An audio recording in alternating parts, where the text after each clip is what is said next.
Bueno, buenas tardes a todos. Para mí realmente, como hemos escuchado hasta aquí, es realmente un placer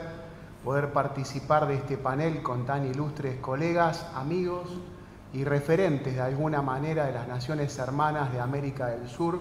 que se ha mencionado al inicio de esta jornada. En mi doble carácter de expositor por un lado y también de integrante de la comisión directiva de la Asociación de Docentes de la Facultad de Derecho, realmente es un placer. La verdad es que cuando uno comienza a elaborar alguna noción básica respecto de la exposición que nos toca o queremos hacer presente en este momento, se comienza a dar cuenta de que escuchando las circunstancias y viendo lo que está sucediendo en el resto de los países, uno puede evidenciar de que estamos compartiendo circunstancias muy similares.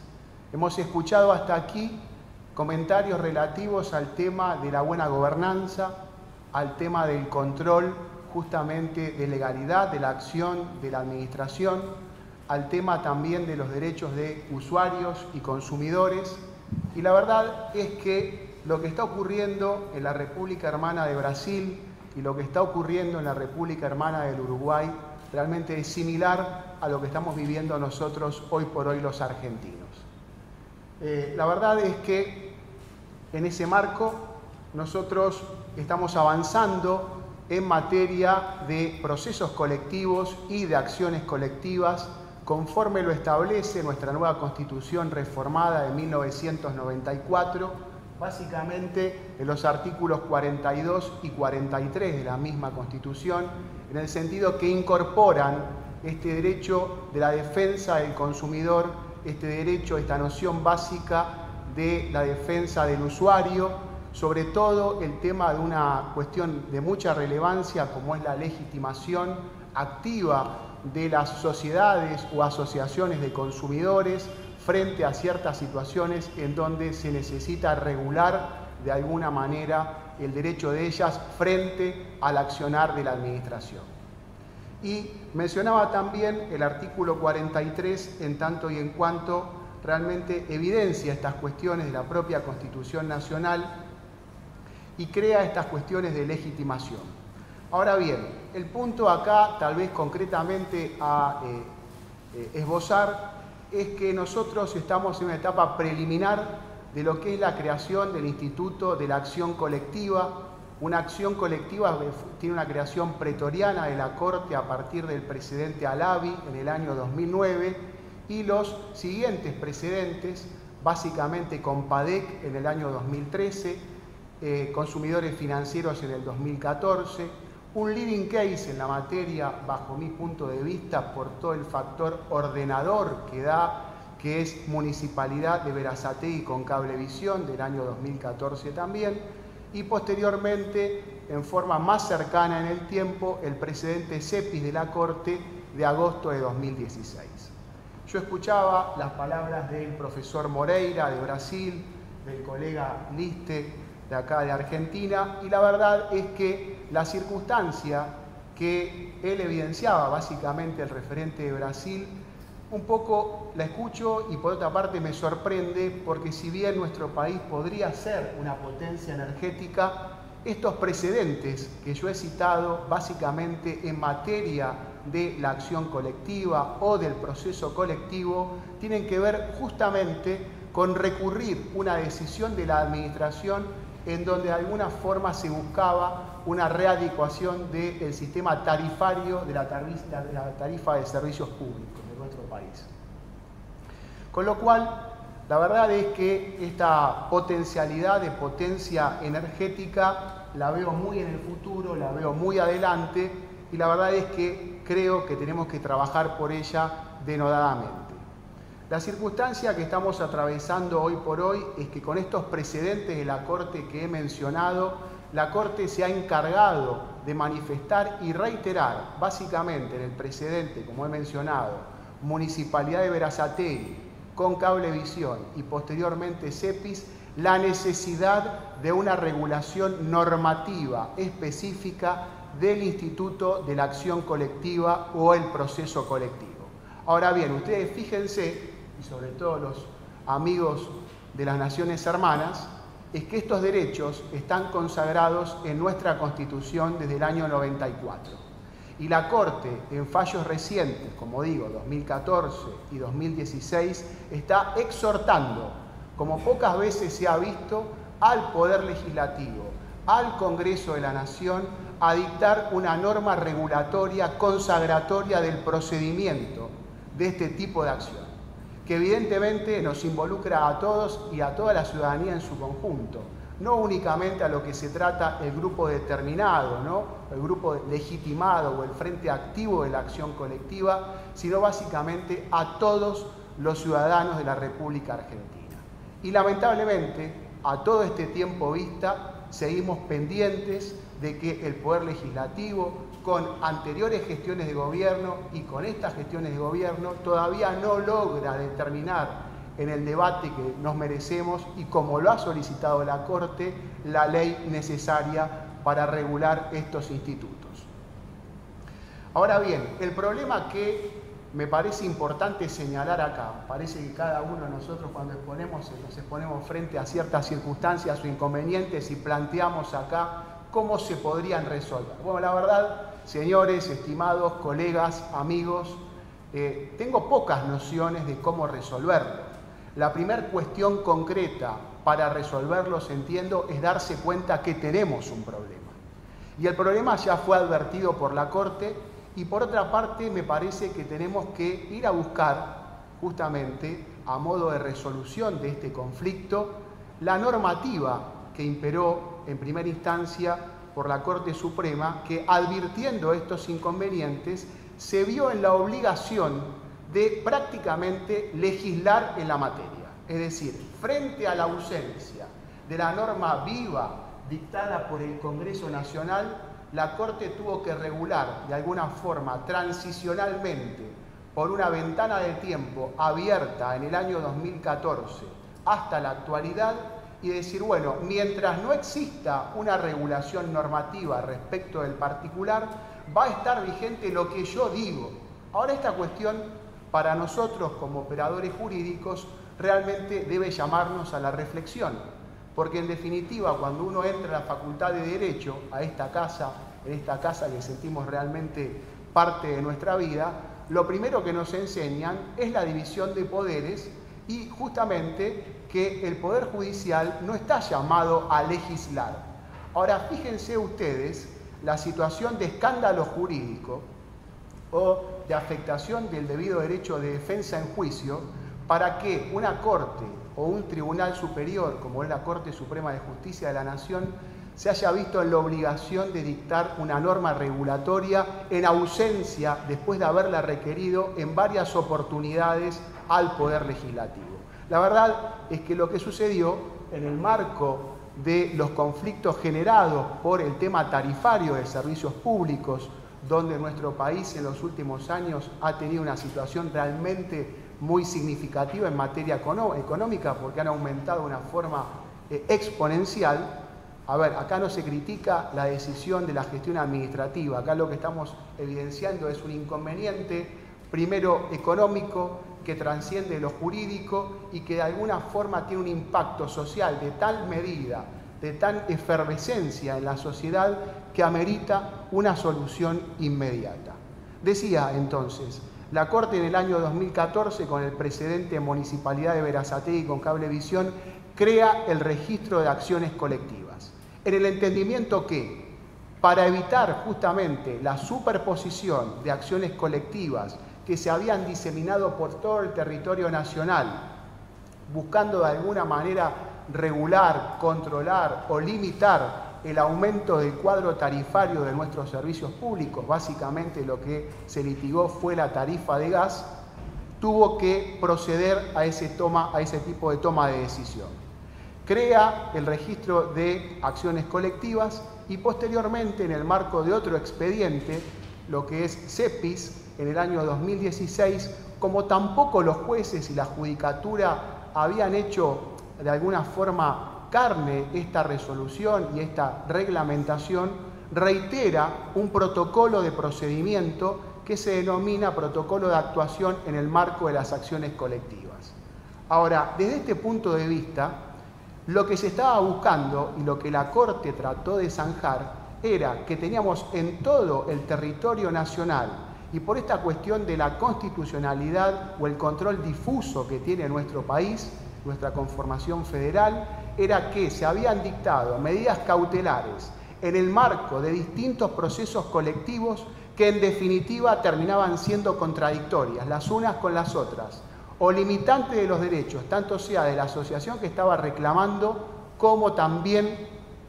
del frente o de la administración que había adoptado la toma de la decisión en la gestión administrativa. Hasta el punto, incluso, ustedes imagínense que sucedía y suele suceder lamentablemente que escuchamos una decisión por parte de la gestión administrativa y después lo que ocurre es que cuando uno prende el televisor a la mañana temprano o lee el diario, se da cuenta que hay un modelo incluso pro forma para objetar lo que era el aumento tarifario, para decirle al consumidor que en realidad el gobierno o la administración había tomado tal decisión política de aumentar la tarifa del servicio público, pero simultáneamente una asociación había presentado alguna demanda de incidencia colectiva, en el marco de un proceso colectivo, y le estaba sugiriendo que no se atuviera a esa normativa, le estaba sugiriendo que impugnara esa alternativa y que de alguna manera podía llegar a tener suerte diversa si en el medio, por ejemplo, no abonaba la tarifa requerida con el aumento. Ahora, en el medio de esta discusión se encuentra la población, se encuentra la ciudadanía que frente a este tipo de circunstancias, frente a este tipo de inseguridad jurídica, porque en definitiva ello es el no saber qué hacer, el evitar tomar una decisión, en definitiva redunda en una inseguridad jurídica para la ciudadanía, nos ponen en definitiva a toda la sociedad en su conjunto frente a este tipo de circunstancias. La verdad es que la aplicación del registro de acciones colectivas y, como dije, su protocolo de actuación del año 2016 no ha sido tal vez lo suficientemente receptada por los tribunales federales de la Nación a los efectos de evitar lo que la Corte, en sus palabras, así denominó como el escándalo jurídico de tener que resolver sobre un expediente en particular, pero analizando ciertas cuestiones en forma simultánea, porque como digo, en distintas jurisdicciones del país, algunos jueces entendían una cosa y en otros lugares del país otros jueces entendían prácticamente lo contrario. En el marco de esto, me parece que la primera solución que podemos llegar a aportar es aplicar estrictamente el registro de acciones colectivas, dándole la publicidad concreta y específica que él requiere desde su sanción, digámoslo así, entre comillas, 1 de octubre del 2014, y aplicar también estrictamente y con mucho cuidado desde el punto de vista de la judicatura lo que es el protocolo de actuación de las mismas acciones colectivas, en donde crea un procedimiento tanto para las partes como para el juez a los efectos de certificar el frente, determinar la clase y básicamente un tema importante que de alguna forma queda zanjado con el precedente Municipalidad de Berazategui, que es el criterio de preferencia temporal. Yo les hablé del escándalo jurídico que implica que en distintas jurisdicciones territoriales varios jueces estén dictando medidas cautelares de alguna forma contrapuestas o acciones colectivas que se entienden abarcan el mismo objeto procesal. Pero el punto es que la Corte, en este precedente y posteriormente ratificado y resignificado en la causa Cepis, recuerda el criterio de preferencia temporal, que no es más ni menos que recordar que el juez que previno en la primera acción de índole federal sobre el objeto de que se trata, sobre la cuestión de que se trata y sobre los mismos hechos, va a ser el que está facultado para acumular el resto de las acciones y emitir un pronunciamiento o una sentencia única en el caso de autos. Básicamente acá lo hacemos. Imagínense si esto ocurre en el ámbito privado, ¿cómo no va a ocurrir en el ámbito de un proceso colectivo con el carácter expansivo eminentemente que tiene la sentencia? Es decir, acá no estamos inventando prácticamente nada, sino es ateniéndonos estrictamente a la normativa. Es decir, en cuestiones de la acción colectiva, de un proceso colectivo, por el carácter expansivo que tiene el dictado de sentencia a través de la judicatura, tenemos que ser mucho más estrictos en cuanto a la verificación de estos supuestos de acumulación de acciones. La Corte, lo digo, lo reitera en el 2014, lo reitera en el 2016, ustedes dirán, bueno, esto ya solucionó el inconveniente. Bueno, lamentablemente, lejos de solucionarlo, fue creando otras cuestiones, las demandas se fueron complejizando, fueron cargando el objeto por cuestiones obviamente colaterales, cuando en realidad lo que tendría que ocurrir es discutir objetivamente y determinar un frente común, si lo que estamos haciendo es, por ejemplo, impugnar un cuadro tarifario y decir, este juzgado es el que va a tener que resolver esta acción colectiva resignificada y presentada en esa jurisdicción y también va a acumular el resto de las acciones.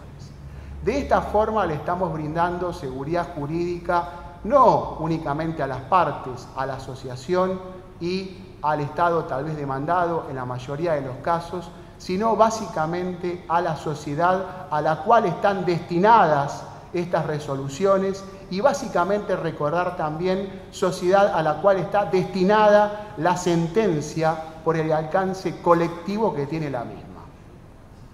Y acá viene ya, a modo de cierre, un aporte.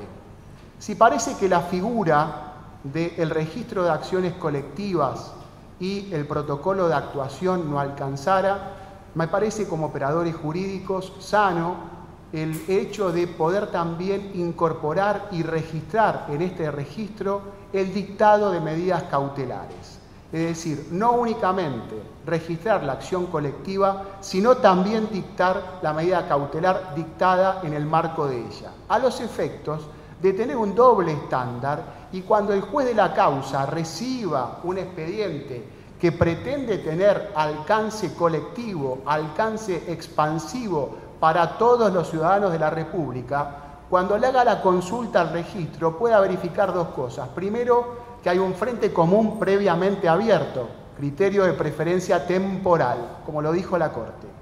En segunda instancia, está correctamente certificado y delimitado ese frente común y esa clase o la acción de clase, la class action norteamericana,